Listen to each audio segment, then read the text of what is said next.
క్రీస్తునందు ప్రియమైనటువంటి దేవుని బిడ్డలారా, ఈ ఉదయకాల సమయం ఆరాధనకు కూడి వచ్చినటువంటి మీకు అందరికీ కూడాను యేసుక్రీస్తు వారి ప్రశస్త నామములో శుభాలు వందనాలు తెలియజేస్తూ ఉన్నాను.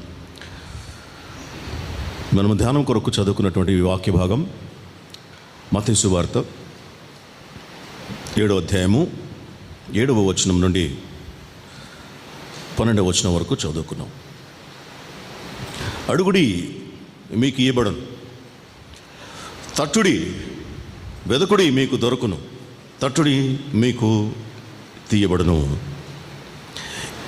ఇది యేసు ప్రభు ఇచ్చినటువంటి కమాండ్మెంట్, ఆజ్ఞ. అడుగుడి అనేటువంటిది దేవుడు ఇచ్చినటువంటి ఆజ్ఞ. అయితే యేసు ప్రభు మత్తయి సువార్త 6వ అధ్యాయంలో మీరు అడగక మునిపే, పక్క పేజీ తిప్పితే అక్కడ 7వ వచనంలో ఉంది, మీరు అడగక మునిపే మీ తండ్రిని. 8వ వచనం, మీకు అక్కరగా ఉన్నవేవో ఆయనకు తెలియను అని చెప్పాడు. మరి ఇది ఎందుకని ఇట్లా? అడుగుడి మీకు ఇవ్వబడను అని చెప్పినటువంటి ప్రభువే అంతకుముందు మీకు అవసరమైనటువంటివి ఏవో మీరు అడగక మునిపే మీ పరలోకపు తండ్రికి తెలుసు అని చెప్పాడు. మరి ఇది కమాండ్మెంట్ కాదు, ఇది స్టేట్మెంట్. ఏది? మీరు అడగక మునిపే మీకు ఏమి కావాలేనో మీ పరలోకపు తండ్రికి తెలుసు అని చెప్పడం ఇన్ఫర్మేటివ్. ప్రభు తెలియజేస్తున్నాడు, మీరు అడగక మునిపే మీకేం కావాలో మీ తండ్రికి తెలుసు అని మనకు తెలియజెప్తా ఉన్నాడు. అదొక స్టేట్మెంట్. తెలుసుకోండి, మీరు అడగక మునిపే మీరు ఏమడుగుతారో, మీకు ఏది అవసరమో మీ దేవునికి మీ తండ్రికి తెలుసు. అయితే ఇక్కడ మనం చదువుకున్నటువంటి వాక్య భాగంలో ఆజ్ఞాపిస్తూ ఉన్నాడు. ఏమని? అడుగుడి మీకు ఇవ్వబడుతుంది అని. అయితే మనము ఈ రెండింటినీ మనము కొంచెం వివరంగా చూసినట్లయితే, అడుగుట అనేటువంటిది ఎందుకు ఆయన అడగమంటున్నాడు?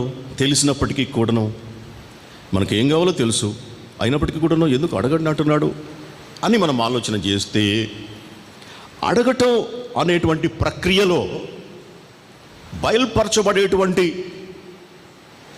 ఒక సత్యం ఏమంటే, మన గురించి మనము దేవుని సన్నిధిలో కన్ఫెస్ చేస్తూ ఉన్నాము. ఏమని అంటే, ఇండైరెక్ట్గా డిక్లేర్ చేస్తూ ఉన్నాము. ఏమని అంటే, నేను నా సొంత శక్తి చేత దీనిని సంపాదించుకోలేను. దేన్నైతే మనం దేవుణ్ణి అడుగుతున్నామో దాన్ని మనం అడుగుతున్నాము అంటే దాని అర్థం ఏమంటే, ఇది నా వద్ద లేదు, ఇది నాకు అవసరము, కానీ నా దగ్గర లేదు, నేను స్వతహాగా సంపాదించుకోలేను, నాకు ఆ శక్తి లేదు, కాబట్టి నీ ముందు ఒప్పుకుంటూ అడుగుతూ ఉన్నాను అది నాకు ఇవ్వమని. నేను బలహీనుడును, నాకేం కావాలో దానిని పొందుకోవటానికి నాకు శక్తి లేదు. పొందుకోవడానికి అంటే సంపాదించుకోవడానికి. నాకు ఏది అవసరమో దాన్ని నేను సంపాదించుకోవటానికి నాకు శక్తి చాలదు, నాకు శక్తి లేదు, నాకు బలం లేదు, అందుకే నేను అడుగుతున్నాను. నీవు బలవంతుడవు. ఇవన్నీ అడగటంలో మనం ఒప్పుకునేటువంటి విషయాలు. ఇప్పుడు మనం అడుగుతున్నామంటే ఏమర్థం? మనము ఏదైతే అడుగుతున్నామో అది మన దగ్గర లేదనే కదా అర్థం. ప్రభువా, అది నా దగ్గర లేదు, నా సొంతగా నేను దాన్ని సంపాదించుకోలేను, అంత శక్తి అంత బలము నాకు లేదు, అందుకే అడుగుతున్నాను. నీవు ఇవ్వగలిగినటువంటి వాడు. నాకు ఏది అవసరమో నువ్వు ఇస్తావు ఇన్ ద సెన్స్ ఆ ఎబిలిటీ నీకుంది, ఆ శక్తి నీకుంది. నీవు ఇచ్చువాడవు, నేను తీసుకునేవాడను. అడగటంలో ఇవన్నీ వస్తాయి. నువ్వు ఇచ్చేవాడవు, నేను తీసుకునేవాడను. అందుకే అడుగుతున్నాను. నాకేం కావాలో నీకు తెలుసు, నాకు ఏది అవసరమో నీకు తెలుసు. అయినప్పటికీ నీవు నన్ను ఎందుకు అడగమన్నావు అంటే, నన్ను నేను నీ ముందు సబ్మిట్ చేసుకోవడానికి, నేను బలహీనుడను అని నీ ముందు ఒప్పుకోవడానికి. నా సొంతగా నేను ఈ పనులు, నేను కార్యములు చేసి నేను సంపాదించుకోలేను, నాకు కావాల్సింది ప్రభువా అని ప్రభువు ముందు మనము తల వంచటానికి ప్రభు అడగమంటున్నాడు. నా శక్తి నా అవసరాలకు సరిపోదు. నా శక్తి, నా బలము, నాకు ఏదైతే అవసరమో దాన్ని పొందుకోవటానికి లేదా దాన్ని సంపాదించుకోవటానికి అది సరిపోదు. నీవు నాకు సరిపోయినటువంటి దేవుడు.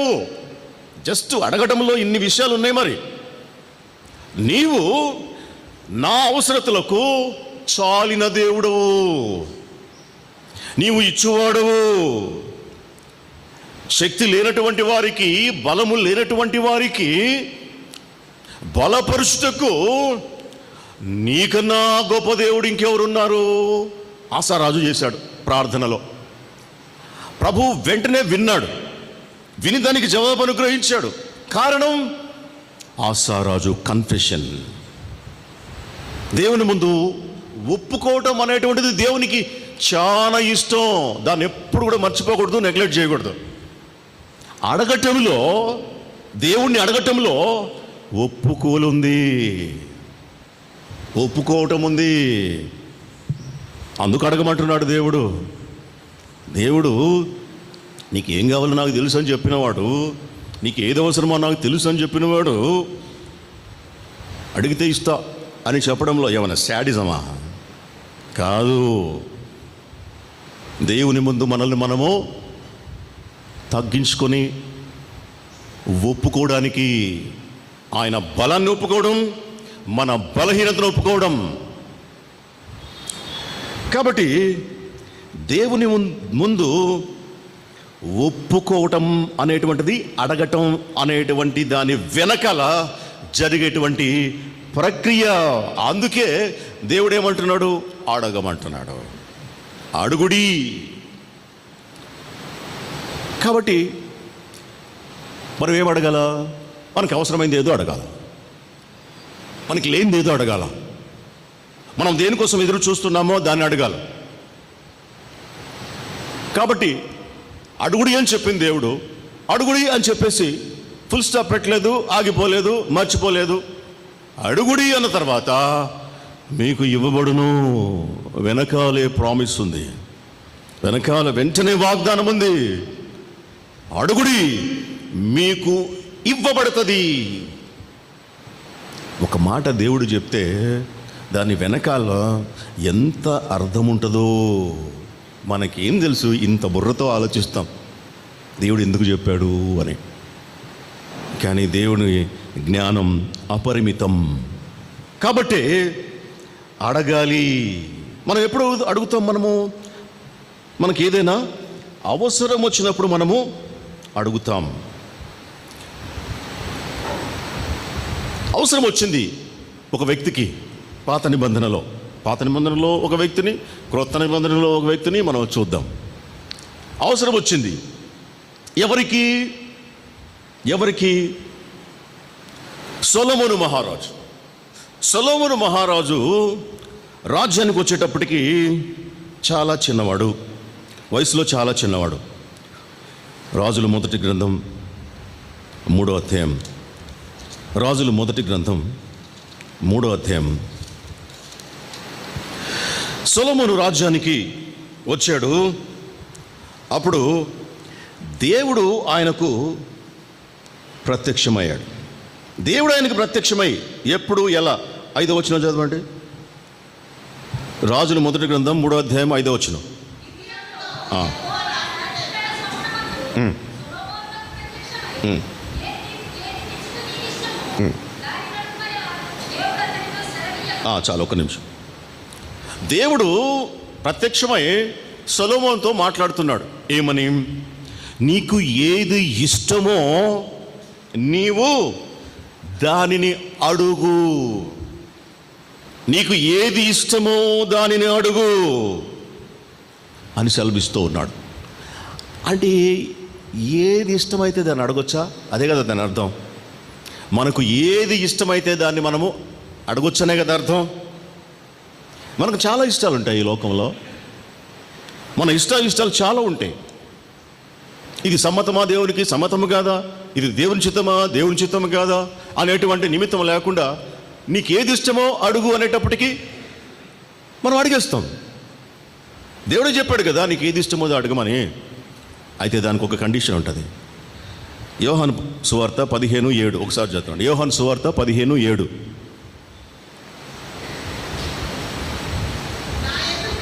నా యందు మీరును మీ యందు నా మాటలును నిలిచియున్న ఎడల మీకు ఏది ఇష్టమో దానిని అడుగుడి, అది మీకు ఇస్తాను, అనుగ్రహించబడుతుంది. ఎప్పుడు? నా యందు మీరును మీ యందు నా మాటలును నిలిచియున్న ఎడల మీకు ఏది ఇష్టమో అనేటువంటి మాట అప్పుడు అప్లై అవుతుంది. ఆయన యందు మనం ఉండాలా, మన యందు ఆయన మాటలు ఉండాలా. అప్పుడు మనకు ఏది ఇష్టం వస్తే దానిని మనము ప్రభువుని అడగొచ్చు. అడిగినప్పుడు అది అనుగ్రహించబడుతుంది అని చెప్పాడు. అది కండిషన్. ఆయన యందు మనం ఉండాలా, మన యందు ఆయన మాటలు ఉండాలా. మరి సొలొమోనుకు ఉన్నాడా? అప్పుడు ఉన్నాడు. సొలొమోను చాలా యథార్థంగా ఉన్నాడు. ఫస్ట్లో, వెరీ బిగినింగ్లో ఆయన యందు దేవుడు ఉన్నాడు. ఆయన యందు దేవుని మాటలు ఉన్నాయి. అందుచేతనే దేవుడు ఆయనకు కనబడి అడుగు నీకేది ఇష్టమో అంటున్నాడు. ఊరికనే కాదు, ఏది ఇష్టం వస్తే అది అడగడానికి. ఇప్పుడు ఆయన యందు మనం ఉన్నప్పుడు, మన యందు ఆయన మాటలు ఉన్నప్పుడు మన నోట నుండి ఏమొస్తుంది? ఆయనకి ఏది ఇష్టమో అయ్యే వస్తాయి. అంతే. ఆయన యందు మనముండి మన యందు ఆయన మాటలు కానీ ఉన్నప్పుడు, ఇద్దరు ఒకరిలో ఒకరు ఉన్నప్పుడు ఏమడుగుతాం? లేదా ఏమి ఇష్టం వస్తుంది మనకి? ఆయనకి ఏది ఇష్టమైతే మనకు కూడా అదే ఇష్టం వస్తుంది. అందుకు ప్రభు అంతా ఫ్రీగా చెప్పాడు, మీకు ఏది ఇష్టమో అది అడుగుడే అని చెప్పాడు. అది ఖచ్చితంగా మనం అడిగేటువంటి ప్రతిదీ కూడా దేవుని చిత్తానికి అనుకూలంగానే ఉంటుందని అర్థం. అందుకు మీకు ఏది ఇష్టమో దాన్ని అడుగుడి అంటున్నాడు. ఇప్పుడు సొలొమోనుకు దేవుడు ఎట్లా కనపడ్డాడు? గిబియోన్లో ఉన్నప్పుడు యెహోవా రాత్రి వేళ స్వప్నమందు సొలొమోనుకు ప్రత్యక్షమై అనేటువంటి మాట మనము చూస్తూ ఉన్నాం. కలలో సొలొమోనుకు దేవుడు కనపడ్డాడు, స్వప్నమందు దేవుడు కనపడ్డాడు. దేవుడు గతంలో అనగా పాత నిబంధన కాలం నుండి మొదలుకొని యేసుక్రీస్తు ఈ భూమిపైకి వచ్చేంత వరకు కూడాను దేవుడు మాట్లాడాడు, రకరకాలుగా మాట్లాడాడు. మనుషుల్లో తోటి వ్యక్తిగతంగా మాట్లాడేటువంటి సమయంలో, అంటే వేరే వ్యక్తికి తెలియకూడదు, దేవునికి ఆయనకు మాత్రమే ఉండాలి, ఆ విషయం మధ్యలోనే ఉండాలి అని దేవుడు అనుకున్నప్పుడు దేవుడు ఏ విధంగా మాట్లాడాడు? ప్రవక్తలతో మాట్లాడటం అంటే అది ఇక థర్డ్ పర్సన్ తోటి మాట్లాడి ఆయన ద్వారా చెప్పటం. అయితే వ్యక్తిగతంగా దేవుడు ఎట్లా మాట్లాడాడు అంటే డైరెక్ట్గా వాయిస్ వినిపించేవాడు. ఇప్పుడు అబ్రహాంతో మాట్లాడాడు, డైరెక్ట్గా ఆడిబుల్ సౌండ్ ఒకటి వినపడేది. అది దేవుని స్వరం అని అబ్రహాం గుర్తుపట్టేవాడు, దాని ప్రకారం చేసేవాడు. ఆ తర్వాత మనుష్య రూపంలో వచ్చి మాట్లాడేవాడు. ఆ తర్వాత కలలు, దర్శనాల ద్వారా మాట్లాడాడు. వ్యక్తిగతంగా మాట్లాడేటప్పుడు మాట్లాడాలి అని అనుకున్నప్పుడు దేవుడు ఒక వ్యక్తితోటి, ఇంకా కొన్ని సందర్భాల్లో అన్యూజువల్గా అంటే ఒక స్ట్రేంజ్ వేలో మాట్లాడేవాడు. ఎట్లా? ఇప్పుడు గాడిద మాట్లాడేవాడు ద్వారా బిలాముతో మాట్లాడాడు. ఇంక మళ్ళీ ఎవరితోనో మాట్లాడాడట, గాడిద చేత మాట్లాడించటం. అదొక స్ట్రేంజ్ వే. ఇంకొకటి, దానియేలు గ్రంథంలో బెల్షాజర్ రాజుతోటి మాట్లాడాడు. ఒక చెయ్యి వచ్చి గోడ మీద రాస్తూ ఉండటం. ఇది రకరకాలుగా దేవుడు వారితో మాట్లాడినటువంటి విధానం. దేవదూతల ద్వారా మాట్లాడాడు కొన్ని సందర్భాలు, వ్యక్తిగతంగా మనుషులతోటి. ఇది పాత నిబంధనలో దేవుడు మాట్లాడినటువంటి విధానం మనుషులతోటి. అయితే హెబ్రీ 1:1 వచ్చేటప్పటికి, హెబ్రీ 1:1లో ఏం రాయబడి ఉన్నది? దేవుడు ఎట్లా మాట్లాడతాడు ఇప్పుడు ఎట్లా మాట్లాడతాడని చెప్పి రాయబడింది. తెలియాలి మనకందరికీ, ఈ విషయాలన్నీ తెలియాలి, మనసులో ప్రింట్ చేసుకుని ఉండాలి ఈ విషయాలన్నీ. చదవండి. నానా సమయములలోనూ నానా విధములుగాను ప్రవక్తల ద్వారా మన పితరులతో మాట్లాడిన దేవుడు ఈ దినముల అంతమందు కుమారుని ద్వారా మనతో మాట్లాడెను. చాలు, మనతో మాట్లాడెను, కుమారుని ద్వారా మనతో మాట్లాడెను. ఎవరో కుమారుడు? యేసు ప్రభు ద్వారా ఈ యుగాంతమందున్నటువంటి మనతోటి దేవుడు మాట్లాడాడు. అనగా 2000 సంవత్సరముల నుండి దేవుడు మనుషులతోటి ఎట్లా మాట్లాడుతున్నాడు? యేసు ప్రభు ద్వారా మాట్లాడుతున్నాడు. యేసు ప్రభు అంటే ఎవరు? దేవుని వాక్యమై ఉన్నటువంటి, దేవుని వాక్యము శరీరధారిగా వచ్చినటువంటి దేవుడు. కాబట్టి ఇప్పుడు మనుషులతోటి దేవుడు ఎట్లా మాట్లాడతాడు? అంత్యకాలంలో వాక్యము ద్వారా మాట్లాడతాడు. వచ్చిన ప్రతి కళకు భయపడుకుంటా, ఇట్టొచ్చింది నా కళ, అట్టొచ్చింది నా కళ, ఇది దేవుడు దర్శనంలో అని చెప్పి మళ్ళా ఇంకొకటి. ఏం అవసరం లేదు. దేవుని పక్షాన్ని నిలబడి నేను చెప్తూ ఉన్నాను, లేఖనంలో రాసి ఉన్నటువంటి సత్యాన్ని వివరించడానికి దేవుడు ఇచ్చినటువంటి గొప్ప అవకాశాన్ని వినియోగించుకుంటున్నాను. దేవుడు ఎట్లా మాట్లాడతాడు ఇప్పుడు అంటే కేవలం వాక్యము ద్వారానే మాట్లాడతాడు. పోనీ అప్పుడు కూడా సొలొమోను తోటి ఎన్నిసార్లు మాట్లాడాడు దేవుడు? 2 సార్లు మాట్లాడాడు. 2 సార్లు మాట్లాడాడు కళ్ళ ద్వారా దేవుడు సొలొమోను తోటి. అంతకంటే ఎక్కువగా మాట్లాడలేదు. అప్పుడు కూడాను దేవుడు అందరితో ఇట్లా మాట్లాడేవాడు కాడు, రేరుగా మాట్లాడేవాడు, కొందరితోనే మాట్లాడేవాడు, అందరితో కాదు. ఇక్కడ కూడా సొలొమోనుతో కళ ద్వారా మాట్లాడాడు. అప్పుడు మాట్లాడాడు. ఇప్పుడైతే ఇప్పుడు ఎట్లా మాట్లాడతాడు దేవుడు? ఇప్పుడు అందరితోటి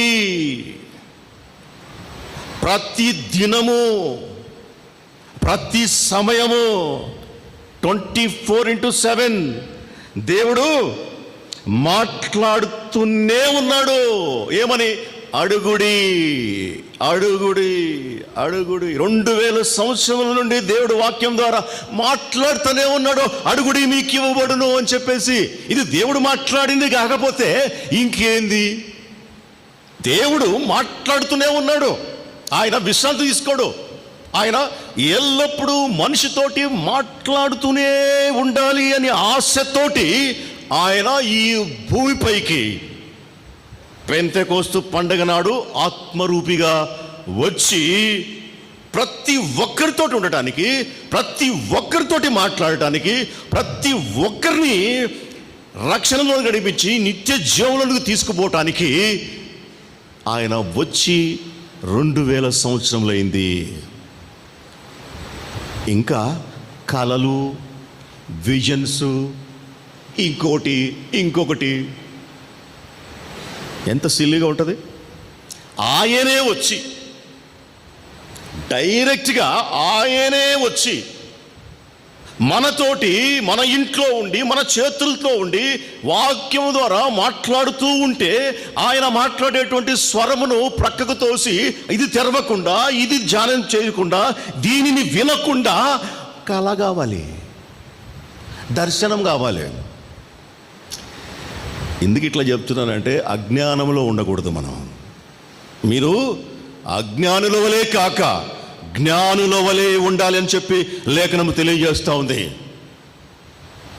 ఆ రోజుల్లో అది అజ్ఞాన కాలం అని చెప్పేసి రాయబడింది.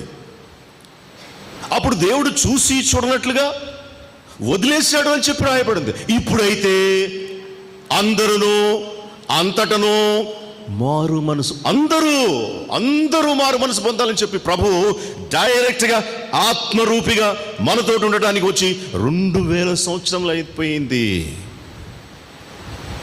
మాట్లాడుతూనే ఉన్నాడు.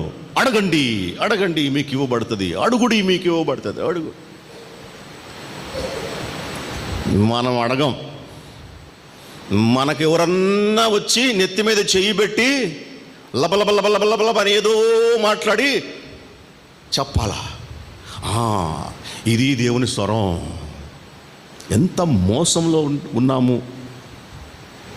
ఏదన్నా ఒక దర్శనం రావాలి, విజన్, దేవుడు మాట్లాడాడు, దేవుడు. ఇది అవివేకం, ఇది అజ్ఞానం. ఒక పక్క దేవుడు డైరెక్ట్గా వచ్చాడని చెప్పి రాయబడింది కదా. యేసుప్రభు ఏం చెప్పాడు? నేను వెళ్ళిన ఎడల మీకు మేలు, నేను వెళ్ళి మీ కొరకు నేను ఆదరణకర్తను, ఎల్లప్పుడూ మీతో ఉండటానికి. ఎంత గొప్ప విషయం ఇది.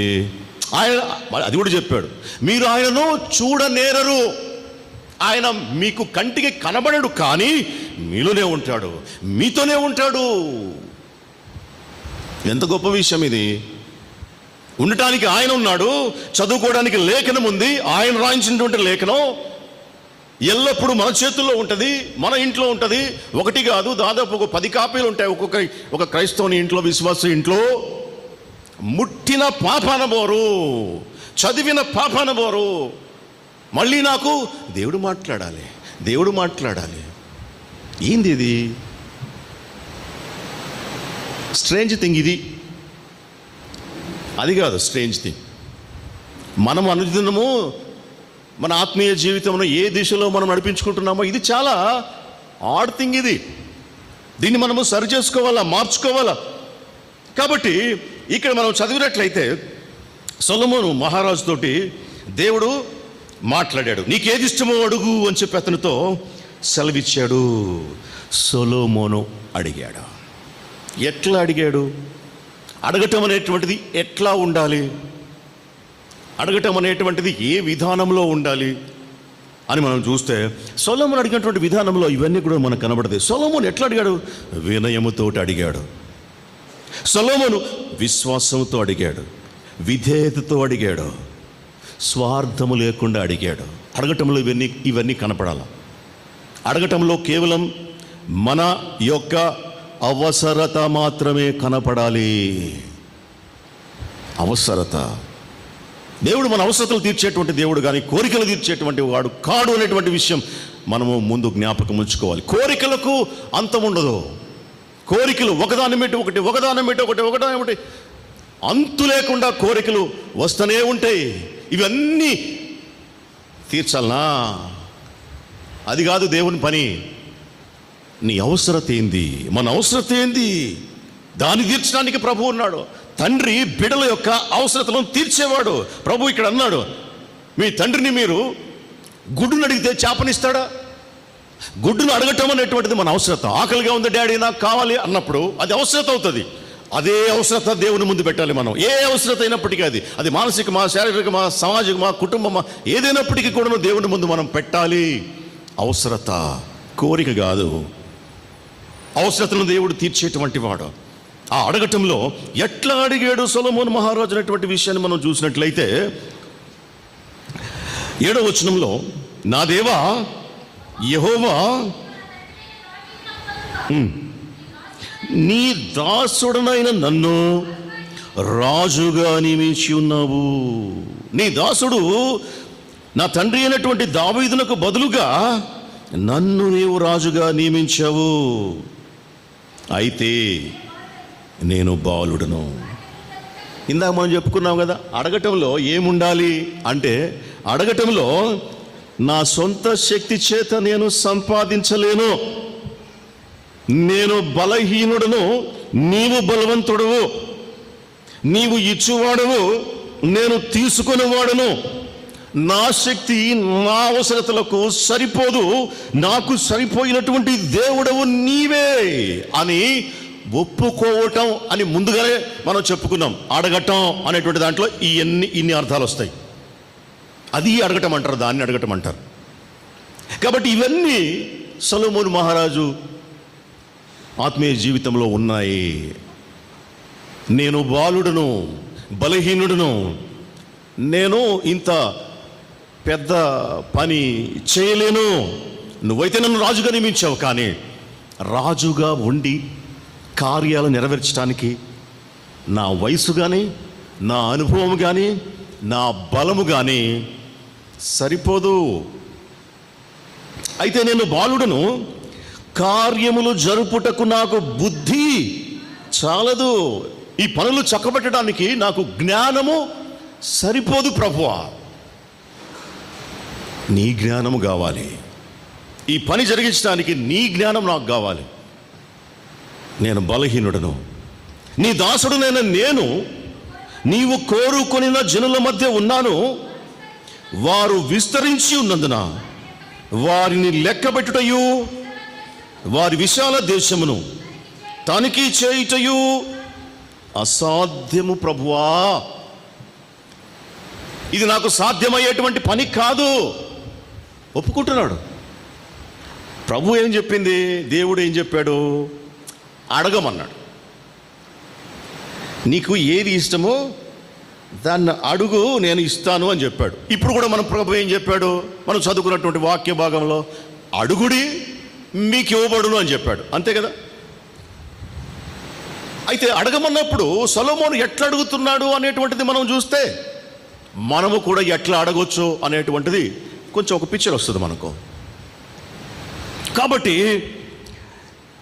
నేను బాలుడను, బుద్ధి జ్ఞానము నాకు సరిపోదు కార్యములు జరుపుటకు, కాబట్టి ఈ జనులు ఇంత గొప్ప జనసమూహం విస్తరించి ఉన్నందుచేత వారికి సరైనటువంటి విధానంలో కార్యాలను చక్కబెట్టడం అసాధ్యం, నాకు సాధ్యం కాదు ప్రభువా, అది నీకే సాధ్యం. ఇంత గొప్పదైన నీ జనముకు న్యాయము తీర్చగలవాడెవడు? ఇంత జనానికి న్యాయము తీర్చడానికి ఒక్కడినటువంటి నాకు శక్తి, బలము, జ్ఞానము సరిపోవు, చాలువు, నా వల్ల కాదు. నా సొంత శక్తి చేత నేను ఈ జనమునకు న్యాయము తీర్చలేను.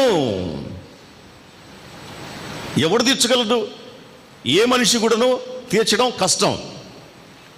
కాబట్టి నేను మంచి చెడ్డలు వివేచించి నీ జనులకు న్యాయము తీర్చున్నట్లు నీ దాసుడునైన నాకు వివేకము గల హృదయమును నాకు దయచేయము. వివేకము కలిగినటువంటి హృదయాన్ని నాకు ఇవ్వు. ఎందుకు అంటే నీ జనులకు న్యాయము తీర్చున్నట్లు. నువ్వు నాకు ఇచ్చావు కదా, నన్ను రాజుగా చేసావు కదా, ఈ జనమునకు న్యాయము తీర్చాలంటే మామూలు మనుషుల వల్ల, మనుష్య జ్ఞానం వల్ల చాలదు, సరిపోరు. కాబట్టి నీ జ్ఞానము కావాలి, నువ్విచ్చేటువంటి వివేకము కావాలి, నీవిచ్చేటువంటి బలము కావాలి. కాబట్టి నాకు వివేకము గల హృదయమును దయచేయము అని చెప్పేసి అడిగాడు. ఈయన అడగటంలో అడిగినటువంటి విషయాలు స్వార్థము కానీ, అవిశ్వాసము కానీ, అవిధేయత కానీ ఏమన్నా కనబడుతున్నాయో? సంపూర్తి విధేయత, సంపూర్ణమైనటువంటి వినయం, తను తాను తగ్గించుకుంటూ అడుగుతూ ఉన్నాడు. అడగడం అంటే అది. అప్పుడు దేవుడు ఆయన అడిగిన దానికి సొలొమోను చేసిన ఈ మనవి ప్రభువునకు అనుకూలమాయను. మనము చేసేటువంటి ప్రతి మనవి, ప్రతి ప్రార్థన దేవునికి అనుకూలంగా ఉండాలి. ఊరికి ఆమెన్ అన్నంత మాత్రాన దేవునికి అనుకూలమైపోదు. మనం అడిగేటువంటివన్నీ ఒక లిస్ట్ పెట్టుకొని అడిగి ఆమెన్ అన్నంత మాత్రాన దేవుని దృష్టికి అనుకూలమైపోతుంది అని అనుకుంటే అది పొరపాటు. దేవుని దృష్టికి అనుకూలం కావాలి అంటే ఆయన చిత్తానికి అనుకూలంగా మనము అడిగేటువంటివి ఉండాలి అనేటువంటిది సీక్రెట్ అన్నమాట. అది ఓపెన్ సీక్రెట్. అది తెలుసుకొని దేవుని సన్నిధిలో మనము అడగాలి.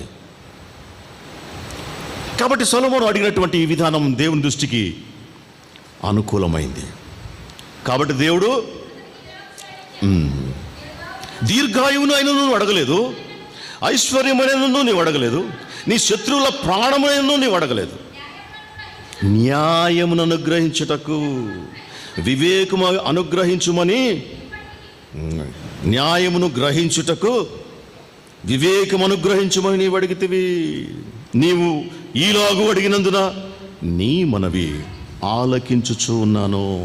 ఈలాగు నీవు అడిగినందున నీ మనవి నేను నాకు అనుకూలం ఆలకిస్తూ ఉన్నాను, అంగీకరిస్తూ ఉన్నాను.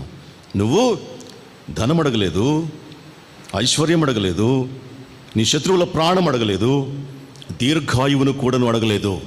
ఇవన్నీ మనుషులు ఏం కావాలి అంటే ఇవే ఉంటాయి కదా. నీకేం కావాలని చెప్పారని అడిగితే ఆస్తి, అధికారం, వీటన్నిటినీ అనుభవించడానికి ఆరోగ్యం లేదా ఆయుష్, ఇవే కదా మనిషి కోరుకునేది. కానీ ఇవేవి అడగలేదు సొలొమోను మహారాజు. దేవుడే సాక్ష్యం ఇస్తున్నాడు, ఇవేవి అడగలేదు నువ్వు. మనుషులందరూ అయితే ఇవి అడుగుతారు, కానీ ఇవి నువ్వు అడగలేదు. నువ్వు కేవలం వివేకము కలిగినటువంటి హృదయం అడిగావు కాబట్టి నేను నీకు అనుగ్రహిస్తున్నాను. బుద్ధి వివేకము గల హృదయము నీకు ఇచ్చుచున్నాను. పూర్వీకులలో నీ వంటి వాడు ఒకడు లేడు. 13వ వచనం చూడండి. మరియు నీవు ఐశ్వర్యమును ఘనతను వాటిని నీకు ఇచ్చుచూ ఉన్నాను. చూసారా, దేవుడు హృదయాలను పరిశీలించువాడు అని చెప్పి దీన్ని బట్టి మనం అర్థం చేసుకోవచ్చు. నువ్వు అడగలేదు, ఐశ్వర్యం అడగలేదు, ఘనతను అడగలేదు. నువ్వు అడగకపోయినను నీ యథార్థతను బట్టి నేను అవి కూడా నీకు ఇస్తూ ఉన్నాను. నువ్వు అడగకపోయినను వాటిని నీకు ఇస్తున్నాను. ఎందుకంటే నీ మనవి నాకు అనుకూలంగా ఉంది. అందువలన నీ దినములన్నింటిలో రాజులలో నీ వంటి వాడు కూడా నన్ను ఉండడు. ఇంకా 14వ వచనంలో అంటాడు,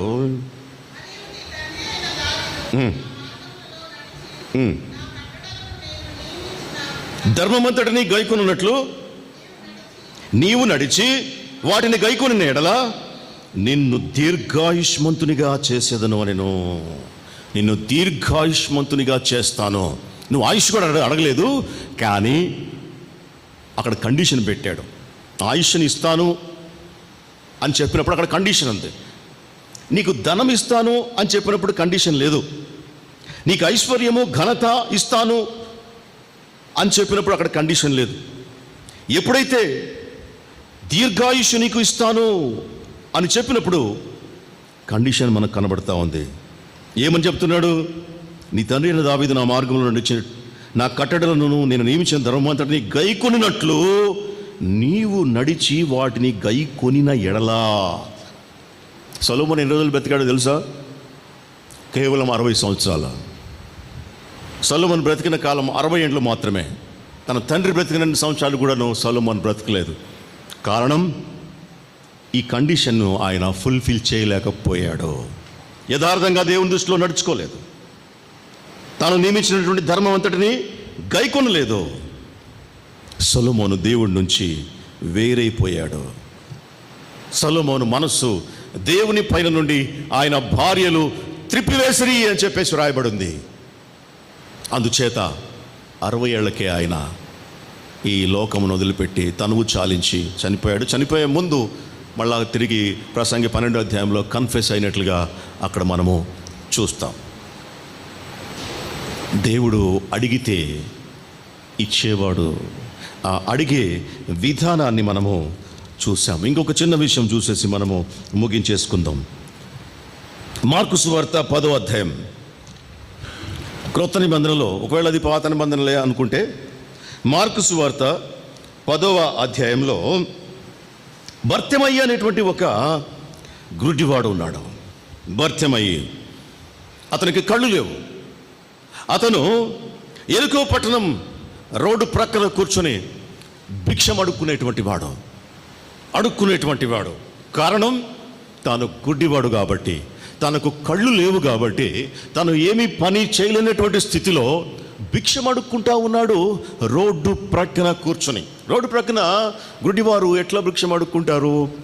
ఒక బట్ట పరుస్తారు, వారు కూర్చున్న దాని ముందు ఒక గుడ్డ పరుస్తారు. ఇక వాళ్ళు ఆడుకుంటూ ఉంటారు, లేదన్నా పాటలు పాడుకుంటూ ఉంటారు. అప్పుడు దారిని పోయేవాళ్ళు వచ్చేవాళ్ళు వచ్చి ఆ బట్ట పైన వారి యొక్క ధర్మం, దానం వేసి వెళ్తారు. ఆ తర్వాత ఈ గుడ్డివాడు ఆ బట్టను తీసి అందులో ఉన్నటువంటి కాయిన్స్, మనీని కలెక్ట్ చేసుకుంటాడు. ఇది గుడ్డివాళ్ళు సాధారణంగా అడుక్కునేటువంటి, భిక్షం అడిగేటువంటి విధానం, రోడ్డు ప్రక్కన ఉండేటువంటి గుడ్డివాడు. కాబట్టి ఇక్కడ భర్తమయ్య అయినటువంటి ఒక గుడ్డి భిక్షకుడు ఎరికో పట్టణం రోడ్ల ప్రక్కన కూర్చొని ఆడుకుంటూ ఉన్నాడు. ఆ సమయంలో యేసు ప్రభు ఎరికో పట్టణమునకు వచ్చాడు. ఆయన తన శిష్యులతోనూ బహుజన సమూహములతోనూ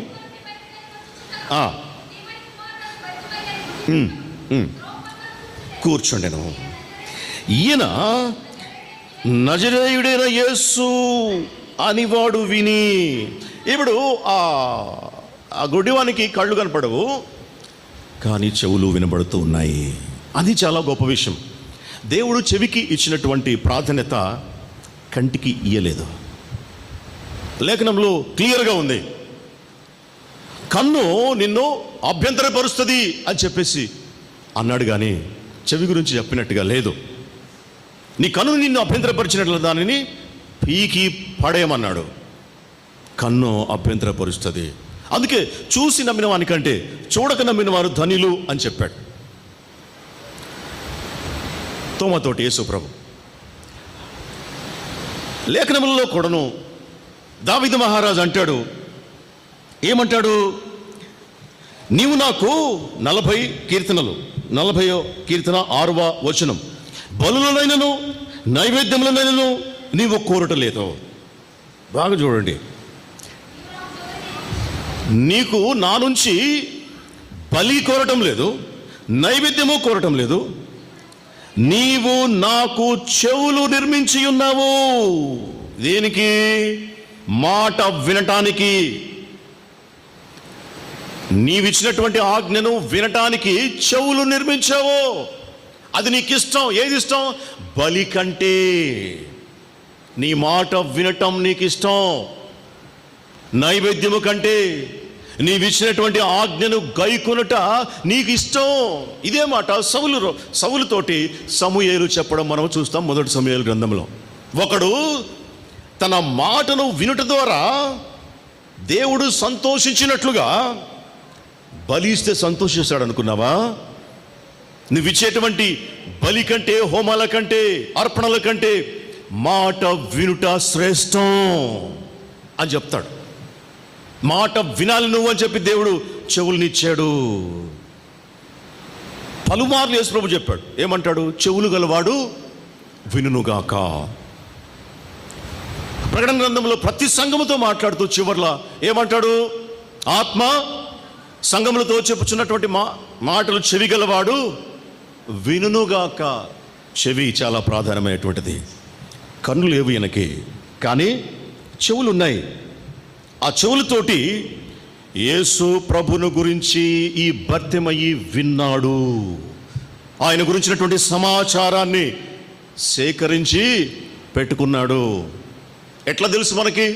ఎట్లా తెలుసు అంటే యేసు ప్రభుని భర్తెమయి పిలిచేటువంటి విధానం చూస్తే మనకు అర్థమవుతుంది. ఏమని పిలిచాడు యేసు ప్రభుని ఈ భర్తెమయి? దావీదు కుమారుడా అని పిలిచాడు. అది ఆయనకున్నటువంటి ప్రభువు మీద ఆయనకున్నటువంటి ఇంప్రెషన్. ఎవరు యేసు ప్రభు? యేసు ప్రభు ఎవరు? దావీదు కుమారుడు. ఇది ప్రొఫెటికల్ వర్డ్, ఇది ప్రవచనాత్మకమైనటువంటి మాట. దావీదు కుమారుడు అని యేసు ప్రభువుకు ఇవ్వబడినటువంటి టైటిల్. ఇది తెలుసు నాకు. యేసు ప్రభు దావీదు వంశంలో పుట్టినటువంటి వాడు, దావీదు గోత్రంలో పుట్టినటువంటి వాడు అనేటువంటి విషయము బర్తిమయ్యకు తెలుసు. ఎట్లా తెలుసు? విన్నాడు. వినుట ద్వారా విశ్వాసాన్ని తన హృదయంలో భద్రం చేసుకున్నాడు. కళ్ళు లేకపోయినా పర్లేదు, చెవుల ద్వారా వినుట ద్వారా విశ్వాసము కలిగింది ఆయనకు. క్రీస్తుని గురించినటువంటి మాట ద్వారా అది కలుగును అని చెప్పి రోమీలకు రాస్తూ పౌలు అంటాడు. యేసును గురించి తాను విని విశ్వాసముతో ప్రభువుని పిలుస్తూ ఉన్నాడు. ఏమంటున్నాడు? నజరేయుడైన యేసు, దావీదు కుమారుడు యేసు, నన్ను కరుణింపుము అని కేకలు వేయ మొదలుపెట్టెను. ఎప్పుడైతే మనం ప్రభు దగ్గరికి వచ్చి ప్రభువుని అడుగుతామో లేదా ప్రార్థనలో బలంగా ఉండటానికి ప్రయత్నం చేస్తామో అపవాదికి అది ఇష్టం ఉండదు. అనేక రకమైన ఆటంకాలను కలుగజేస్తాడు అపవాది. ఎందుకు? ప్రార్థనా జీవితం నుండి మనం తప్పించడానికి. అది వానికి ఇష్టం లేదు, వానికి ఇరిటేషన్. మనం ఎప్పుడైతే ప్రార్థనలో అనగా దేవునితో మాట్లాడుతూ ఉండడానికి ఇష్టపడతామో, ప్రార్థనలో బలంగా సమయం గడపాలనే ప్రయత్నం చేస్తామో అపవాదికి అది ఇష్టం ఉండదు. అందుకే అనేకమైనటువంటి ఆటంకాలను కల్పిస్తాడు. ఆటంకాలను మాత్రమే కల్పిస్తాడు కానీ మన ప్రార్థనలను వాడు ఆపలేడు. అక్కడ భర్తమయ్యకి ఆటంకాలను మాత్రమే కలగజేయగలరు కానీ వారు అక్కడ ఉన్నటువంటి మనుషులు భర్తమైన వారు ఆపలేదు. అక్కడ ఉన్నటువంటి మనుషులు ఏమంటున్నారంట? ఊరకుండుమని అనేకులు వారిని గద్దించిరి. ఊరకుండుము అని గద్దిస్తున్నారంట.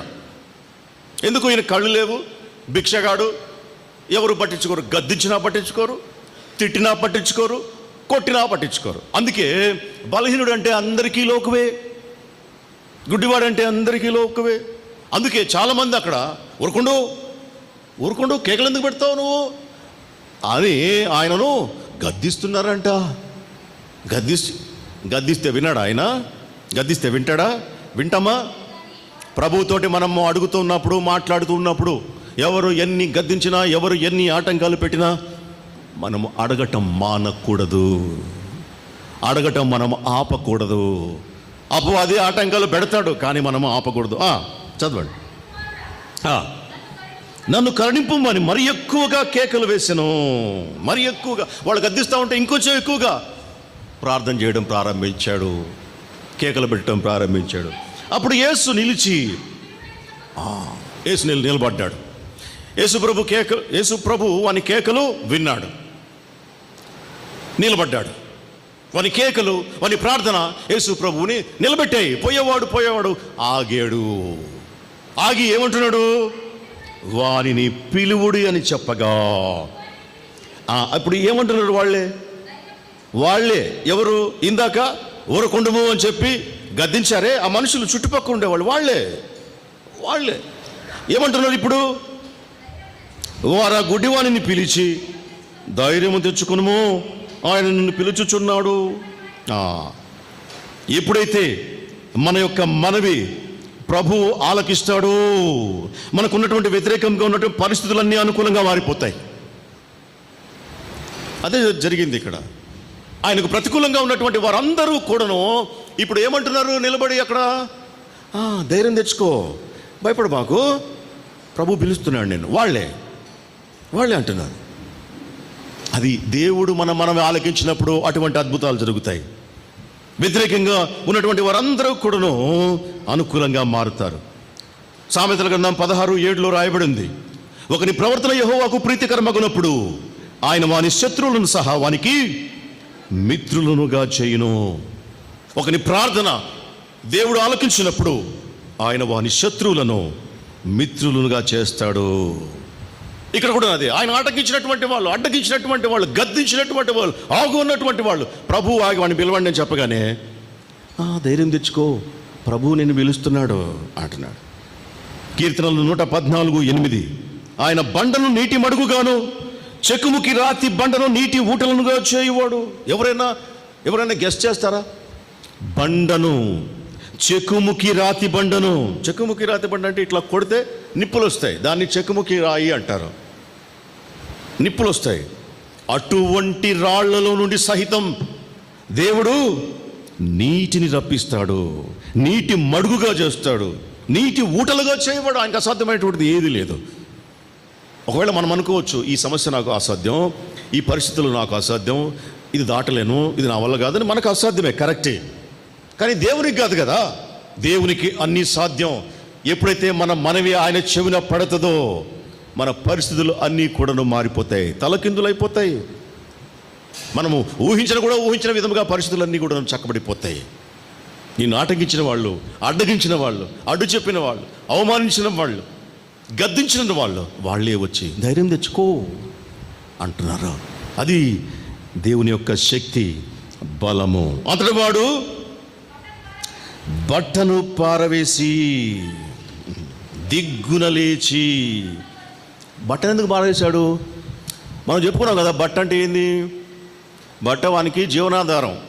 రోజు ఆ బట్ట పరిచి వాళ్ళు ఇచ్చేటువంటి ఆ మనీ ఆ బట్ట మీద వేస్తే అవి ఆ బట్టను తీసుకొని దాచిపెట్టుకుంటాడు, రాత్రికి ఆ బట్టే కప్పుకుంటాడు. ఒకవేళ అనుకుని జస్ట్ గెస్, బట్ట అయితే ఖచ్చితంగా డబ్బులు దాని మీదనే వేస్తారు. అందుకోసం ఆ గుడ్డివానికి ఆ బట్ట అనేటువంటిది చాలా ప్రాముఖ్యమైనటువంటి విషయం తన జీవనానికి. ఇక్కడ ఎప్పుడైతే ప్రభువు ఈయనను పిలిచాడో ఆ బట్టను పారవేశాడు. ఎందుకు? అది ఆటంకంగా ఉంది, ఆయనకి గబగబ వెళ్ళిపోవాలి.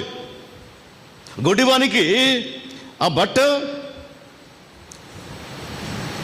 అడ్డంగా ఉంది. ఆ బట్ట ఆయన యొక్క గత జీవితాన్ని సూచిస్తూ ఉంది.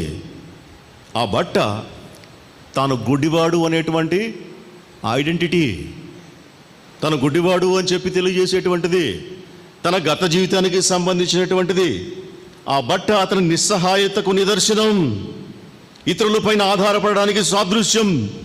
ఆ బట్ట అతను పారవేయడంలో నేను ఇక అడుక్కోవలసిన పని లేదు. ఆ బట్టను అతను పారవేయడంలో నాకు పాత జీవితం వెళ్ళిపోయింది. దేవుడు ప్రభువు నన్ను పిలుస్తున్నాడు, నాకు క్రొత్త జీవితం ఇవ్వబోతూ ఉన్నాడు, నాకు చూపును ప్రభువు ప్రసాదించబోతూ ఉన్నాడు. నమ్మేశాడు ఈయన. ఆల్రెడీ తన హృదయంలో విశ్వాసం వచ్చేసింది. ప్రభు పిలిచాడనగానే దేవుడు నాకు చూపుని ఇస్తాడు, ఇక నాకు ఈ బట్టతో పని లేదు, నేను ఇక మీదట గుడ్డివాడిని కాదు, నేను ఒకరి మీద ఇక ఆధారపడవలసిన అవసరత లేదు. అది ఆ బట్టను పారవేయడంలో దిగ్గున లేచి యేసు వద్దకు వచ్చాను. యేసు అడుగుతున్నాడు, నేను ఇప్పుడు ఏం చేయాలా, నీకేం చేయాలా, ఏది అవసరమో దాన్ని అడగాలని చెప్పింది. ముందే మనం అనుకున్నాం. ప్రభా నేను పేదవాడిని, నాకు బాగా ధనమి అని చెప్పి అడగలే, నాకు బలమి అని అడగలే, నా కుటుంబ సభ్యుల్ని అని అడగలే, నాకు అధికారమే అని అడగలే, నాకు చూపుని అని అడిగాడు. అది దేవుని దృష్టికి ఎంతో అనుకూలం. ఎందుకు? అది తన అవసరత కాబట్టి. మన అవసరతలను తీర్చేటువంటి ప్రభువు మన ప్రభువు. ఏం కోరుచున్నావు, ఏం చేయాలని కోరుతున్నావు అని అడిగితే ఆ గుడ్డివాడు, బోధకుడా నాకు దృష్టి కలుగజేయమని ఆయనతో చెప్పాను. ఆయన అడిగాడు, నాకు చూపుని అని అడిగాడు. అందుకు యేసు, నీవు వెళ్ళుము, నీ విశ్వాసం స్వస్థపరచునని చెప్పాను. అడగడం అనేటువంటిది ఏలాగున అడగాలో మనం నేర్చుకున్నాం. అడగడంలో ఇన్ని విషయాలు ఉన్నాయి. ఇట్లా ప్రభువుని అడిగితే ఖచ్చితంగా ఆయన ఇచ్చేటువంటి వాడు. అదే సమయంలో మనము ప్రభు బిడ్డలం అని చెప్పుకుంటున్నాం. ప్రభు సారూప్యతలోనికి ఎదిగేటువంటి వాళ్ళం, ఎదగవలసినటువంటి బాధ్యత భారం మన పైన ఉంది అని చెప్పి లేఖనం తెలియజేస్తాం. పరలోకమందున్నటువంటి మీ తండ్రికి మీరు కుమారులుగా ఈ లోకంలో ఆయన ప్రతినిధులుగా ఉన్నారు అని చెప్పి లేఖనం తెలియజేస్తాం. ఇతరులు మనలను అడిగినప్పుడు మనము ఏ విధంగా రెస్పాండ్ అవుతున్నాం? ఎంతసేపటికి అడుగుడి అనగానే మనం అడగడమే, దేవుడిని మనం అడగడమే. ఇదే మనకు తెలిసినటువంటి వన్ వే. ఇతరులు మనలను అడిగితే మన యొక్క రెస్పాన్స్ ఎట్టుండాలి? అది కూడా ముఖ్యం కదా. ఆయన బిడ్డలం కదా, ఆయన ఇచ్చేవాడు, ఆయన ఎప్పుడు ఇచ్చేవాడు. ఆ ఇచ్చేవానికి పిల్లలం మనం. మరి ఈ లోకం మన తట్టు చూడదా, ఏమన్నా ఇస్తాడేమో అని చెప్పేసి చూస్తూ, మనకంటే పేదవాళ్ళు ఉన్నారు, మన నుంచి ఏమన్నా పొందుకోవాలని చెప్పి ఎక్స్పెక్ట్ చేసేవాళ్ళు చాలామంది ఉంటారు ఈ లోకంలో. మరి మన వైపు చూసినప్పుడు, మనల్ని అడిగినప్పుడు, మనల్ నుంచి ఆశించినప్పుడు మన యొక్క రెస్పాన్స్ ఏ విధముగా ఉండాలి, ఏ విధంగా ఉంటుంది? మనల్ని మనము ప్రశ్న వేసుకోవాలి. అడిగినప్పుడు దేవుడు ఇస్తాడని మనం ఎదురు చూసినప్పుడు, మనల్ని అడిగినటువంటి వారికి మనము ఇవ్వకపోతే ఎట్లా ఉంటుంది? ఇవ్వాలని చెప్పాడు ప్రభు. దేవుడు ఇవ్వాలి మీరు అని చెప్పాడు. ఈరోజు ఆశ్రిత సేవ ట్రస్ట్ సండే. ఈరోజు మనం ఇచ్చేటువంటి కానుకలన్నీ ఈ ట్రస్ట్లో ఏమేమి కార్యక్రమాలు జరుగుతాయో, జరిపించామో, జరగబోతాయో వాటికి వినియోగిస్తూ ఉన్నాం. వాటికి వాడబడుతుంది. పేదల కోసం, అవసరతలో ఉన్నటువంటి వారి కోసం వాడబడుతుంది. ఒకవేళ ఆ ప్రజలకు దేవుడు తెలియకపోవచ్చు. లోకంలో ఉన్నటువంటి ప్రజలకు దేవుడు ఎవరంటే వారి యొక్క అవసరతలలో ఆదుకునేవాడే వారి దృష్టిలో దేవుడు. వాళ్ళకి మార్గం తెలియదు, జీవ మార్గం. అయినా కానీ ప్రభు ఇవ్వమన్నాడు. ఇవ్వండి, అప్పుడు మీకు ఇవ్వబడుతుంది. ఎట్లా ఇవ్వబడుతుంది? మీరు ఇంత ఇస్తారు, తిరిగి మీకు అణిచి కుదిరించి పొంగి పారినట్లుగా మీరు తిరిగి పొందుకుంటారని చెప్పాడు ప్రభు. ఇచ్చేటువంటి వారి విషయం ఇవ్వండి, మీకు ఇవ్వబడుతుంది. అడిగినప్పుడు దేవుడు ఇస్తాడు అని ఎక్స్పెక్ట్ చేయడం ఎంత న్యాయమో, ఎంత ధర్మమో. మనలను ఎవరైనా అడిగినప్పుడు మనము కూడాను మన యొక్క పరిధిలో ఇవ్వటం అంతే ధర్మం, అంతే న్యాయం. అట్టి వాటిని దేవుడు దృష్టీకరిస్తూ ఉన్నాడు. అట్టి వారిని దేవుడు చూస్తూ ఉన్నాడు. రేపు పైకి పోయినప్పుడు కూడా ప్రతిసారి చెప్పుకుంటాం కదా, ఈ దీన సహోదరులలో ఒకరికి మీరు చేసితిరి కనుక నాకు చేశారు అని చెప్పి ప్రభు అంటాడు. చెయ్యకపోతే కూడా అంటాడు, ఈ దీన సహోదరులలో ఒకనికి మీరు చెయ్యలేదు కనుక నాకు చెయ్యలేదు. కాబట్టి మీకు ఎక్కడికి? అపవాదికి నీ వాని దూతలకు నిర్మింపబడినటువంటి స్థలంలోనికి మీరు వెళ్ళాలి. ఎప్పుడు? దీనులైనటువంటి వారికి మనము సహాయము చేయనప్పుడు. ప్రభు వాళ్ళలో తాను ఐడెంటిఫై చేసుకుంటున్నాడు. ఈ లోకంలో ఉన్నటువంటి పేదవాళ్లలో, దీనులలో, అణిచివేయబడినటువంటి వాళ్ళలో తన్ను తాను ఐడెంటిఫై చేసుకుంటూ వారికి చేస్తే నాకు చేసినట్లే అంటున్నాడు. కాబట్టి దీన్ని మనం నెగ్లెక్ట్ చేయడం వీల్లేదు. సంఘం అంటే కేవలం ఏదో వాక్యం ప్రకటించేసి దులుపుకొని వెళ్ళిపోవడం కాదు. అనేక మంది సంఘము తలుపు తట్టేటువంటి సందర్భం ఉంది ఈ లోకంలో. ఇంకా తట్టుడి ఉంది. నెక్స్ట్ తట్టువారికి తీయబడను, వెదకు వారికి దొరకను. అనేక మంది క్రైస్తవ సంఘంలో న్యాయము దొరుకుతుందని చెప్పి వెతికే వాళ్ళు ఉన్నారు. సంఘము తలుపులు తట్టే వాళ్ళు ఉన్నారు. మరి వారికి తలుపు తీయొద్దా? వారికి ఏదైనా న్యాయం చేయొద్దా? సాంఘిక న్యాయం చేయటం కూడాను సంఘం యొక్క బాధ్యత. దాన్ని నిర్లక్ష్యం చేయటానికి వీలు లేదు. మన పరిధిలోనే, మనకున్న దాంట్లోనే మనము చేయగలిగినంత చేయటం అనేటువంటిది మన యొక్క బాధ్యత, ధర్మం. అట్టి కృప పరిశుద్ధాత్మ దేవుడు మనకు సమృద్ధిగా అనుగ్రహించునుగాక. ఆమెన్. ప్రార్థన చేసుకుందాం.